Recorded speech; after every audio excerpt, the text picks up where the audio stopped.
Igbo ekene m unu ndị ọma njem ọnụ ndị hụrụ m n'anya na ndị hụrụ n'anya aka m bụkwa onye mbụ Uwaezuoke Comrade Steven Alajamba unu ahụ n'okwu na-apụta m gị bụ nwoke na-eme I love you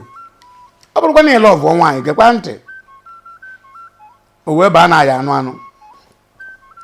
ka m ahụ mee ihe ọbụla ị nwere ike imenwu n'isi nwunye gị ahụ maka ọsụ ọgha dị na nsị maka ọ bụ na ime ihe mmadụ adị abụ okorobịa kwa ahụ o nwere mgbe ọ ya bụ iruo ị gaghị enwezi ego iji eme n'isi nwunye gị ahụ ụnụ aghasara ka agwọ loro ihe o nwezie nke nwaanyị mụtara na onwe gị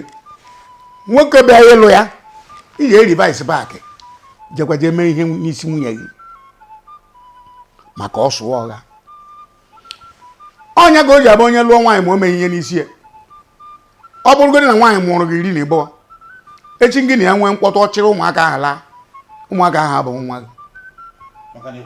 maka ịkwụ ụgwọ isi nwaanyị iduru n'anụ enyi ka unu mere